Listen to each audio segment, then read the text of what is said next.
mampu meraih kecepatan. Dan kali ini sebuah peluang bagi Indonesia. Tembakan, menjadi momentum untuk Indonesia. Gol! Yelah, kita faham penyokong dengan netizen ni.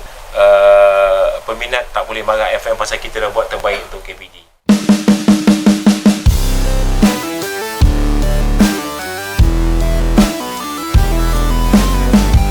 Setelah pertandingan antara Timnas Indonesia U17 versus Australia U17 yang berakhir dengan skor 0-0. Presiden Asosiasi Sepak Bola Malaysia, FAM, Datuk Haji Hamidin bin Muhammad Amin. Pertandingan ini merupakan penampilan terakhir kedua tim dalam kualifikasi Piala Asia U17, dengan hasil yang memperlihatkan kekuatan dan ketangguhan dari skuad Garuda Muda. Usai pertandingan, Datuk Haji Hamidin menyampaikan pujian terhadap permainan Timnas Indonesia U17 yang menurutnya sangat luar biasa. Meski pertandingan berakhir tanpa gol, Datuk Haji Hamidin menyebut bahwa permainan Timnas Indonesia U17 berada di atas Australia. Timnas Indonesia U17 bermain sangat luar biasa dalam pertandingan tadi. Meski mereka tidak berhasil mengalahkan Australia, permainan mereka jauh lebih baik dibandingkan Australia U17. Tak hanya itu, Datuk Hamidin juga menyatakan bahwa Timnas Indonesia U17 sebenarnya layak mendapatkan satu tempat di Piala Asia U17 tahun 2025 mendatang. Menurut Presiden FAM, melihat performa dan kualitas yang ditampilkan, Indonesia sebenarnya lebih pantas lolos ke Piala Asia U17. Selain memberikan apresiasi terhadap Timnas Indonesia U17, Datuk Hamidin juga menyinggung performa Timnas Malaysia U17 yang gagal lolos ke Piala Asia U17.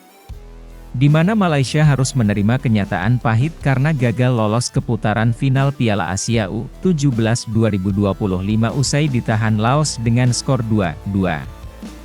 Begini jalan pertandingannya.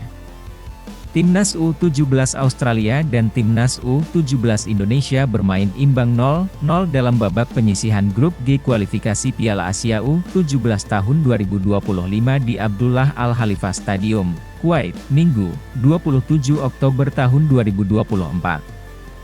Pada babak pertama, Indonesia mendapatkan peluang emas lewat tendangan keras Zahabi Goli yang eksekusinya masih bisa ditepis kiper Australia, 13. Balasan dari Australia lewat tendangan Anthony Stipe yang masih melebar dari gawang Indonesia. Babak kedua, Indonesia bermain solid dengan menjaga permainan Australia tidak berkembang hingga menit ke-53. Lewat skema serangan balik cepat, eksekusi Daniel Alfredo yang memanfaatkan umpan dari Goli masih melambung, 62. Australia terlihat mewaspadai penuh serangan balik Indonesia. Menit ke-86 bola masih belum bergerak dan hanya diumpan antar pemain Australia. Masuk menit ke-90 tidak ada momen yang terjadi dan pemain Australia masih saling mengoper bola di daerah pertahanan mereka.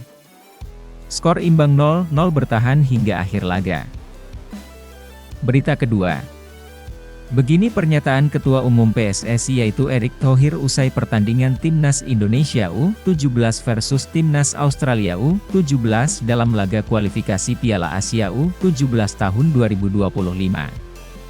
Meski pertandingan berjalan ketat dan penuh tantangan, skuad Garuda Muda tampil maksimal dan penuh semangat, membuktikan kemampuan mereka bersaing di level internasional. Dalam komentarnya, Erick Thohir secara khusus memuji permainan para pemain belakang Indonesia yang berjuang keras menghalau serangan demi serangan dari Timnas Australia U17.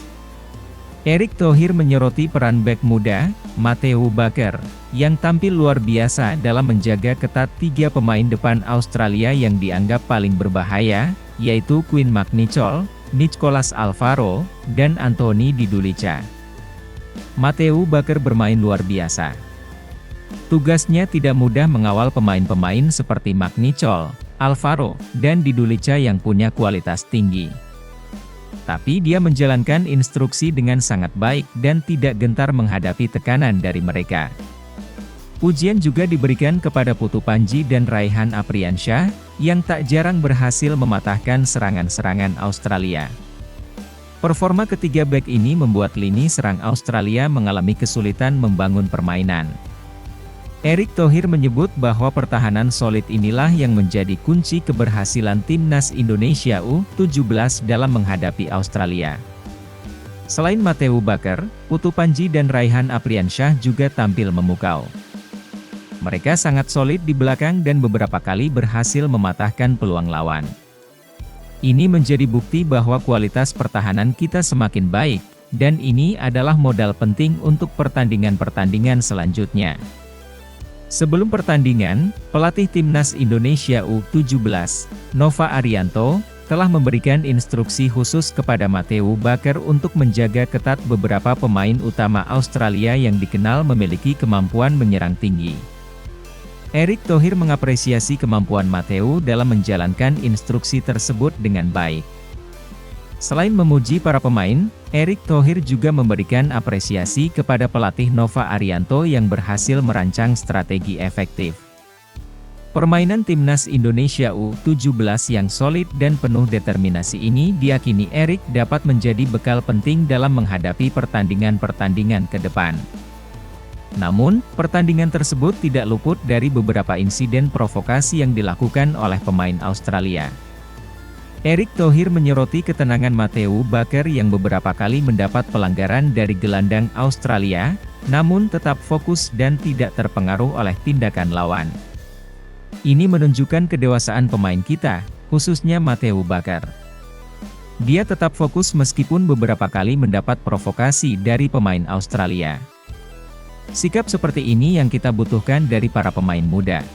Bahkan Erick Thohir juga memberikan komentar tentang Federasi AFC yang tidak mengakui kemenangan timnas Indonesia U17 di laga sebelumnya. Garuda Asia tetap berhasil mengalahkan Mariana Utara U17 dengan skor 10-0 di laga kedua. Namun sayangnya tidak akan diakui oleh AFC jika timnas Indonesia U17 finish kedua di grup G. Kepulauan Mariana Utara kemungkinan besar akan menjadi tim juru kunci grup G pada akhir kompetisi nanti, dan karena itu hasil pertandingan melawan mereka tidak akan terhitung. Sebab, di grup lain, yaitu di grup H, yang dihuni oleh Malaysia, hanya ada 3 negara yang bersaing. Lebanon mengundurkan diri dari grup tersebut, imbas dari konflik yang sedang terjadi dengan Israel pada saat ini. AFC memutuskan bahwa hasil pertandingan melawan tim-tim yang finish keempat dan kelima di grup yang berisikan 5 tim, dan tim yang finish di posisi keempat di grup yang berisi 4 tim, tidak akan terhitung. Saat ini, Indonesia U17 menempati posisi ke-6 di klasemen runner-up terbaik dengan selisih gol 1. 5 posisi teratas diisi oleh Oman, Qatar, Cina, India, dan Uzbekistan, sementara Kamboja, Iran, Vietnam, dan Malaysia berada di bawah Indonesia. Bahkan Nova Arianto sampai mengatakan, "Itulah kenapa kami menyimpan beberapa pemain yang biasanya menjadi starter di laga kontra Kepulauan Mariana Utara, agar lebih siap dan bisa meraih 3 poin melawan Australia." Bahkan media olahraga Malaysia Makan Bola memberikan apresiasi terhadap penampilan luar biasa timnas Indonesia U17 setelah berhasil mengimbangi permainan Australia dalam laga kualifikasi Piala Asia U17 tahun 2025. Dalam laporan mereka, Makan Bola memuji kualitas permainan timnas Indonesia U17 yang tampil kompak dan penuh semangat. Chemistry antar pemain Indonesia dinilai sangat solid, terutama dalam melakukan serangan balik cepat yang beberapa kali membuat pertahanan Australia kewalahan. Timnas Indonesia U17 menunjukkan strategi serangan balik efektif yang diinisiasi oleh para gelandang mereka. Makan Bola menggarisbawahi peran penting lini tengah Indonesia dalam membuka peluang melalui serangan balik mematikan. Performa ini menjadi sorotan positif dari media Malaysia tersebut, yang memandang bahwa chemistry tim Indonesia membuat serangan mereka lebih terorganisir dan tajam. Selain memuji Indonesia, Makan Bola juga membandingkan situasi antara timnas Indonesia U17 dengan timnas Malaysia U17 yang saat ini berada di posisi yang kurang menguntungkan di grup H kualifikasi Piala Asia U17 tahun 2025. Malaysia kini berada dalam posisi genting, harus berjuang keras untuk lolos dari grup yang hanya diisi 3 tim, yakni Uni Emirat Arab, UEA, Laos, dan Malaysia sendiri. Setelah Lebanon mengundurkan diri, grup H menyisakan 3 tim, membuat persaingan lebih ketat dan toleransi terhadap kesalahan semakin kecil. Malaysia mengalami kekalahan 0-2 dari UEA, yang kini membuat mereka berada di ujung tanduk. Untuk tetap memiliki peluang lolos ke Piala Asia U17, Malaysia harus bergantung pada hasil pertandingan antara Laos dan UEA. Jika UEA berhasil mengalahkan Laos, maka Malaysia akan berhadapan dengan Laos dalam laga hidup mati untuk merebut posisi runner-up grup. Namun, jika Laos menang melawan UEA, Malaysia akan membutuhkan kemenangan besar di laga terakhir untuk berpeluang menjadi juara grup dan lolos otomatis. Makan Bola mencatat bahwa walaupun timnas Malaysia U17 berpotensi meraih kemenangan atas Laos, mereka juga harus bersaing dengan runner-up grup lainnya untuk memperebutkan 5 tempat tambahan yang tersedia dari 10 grup kualifikasi. Situasi ini membuat langkah Malaysia ke Piala Asia U17 tahun 2025 menjadi sangat berat.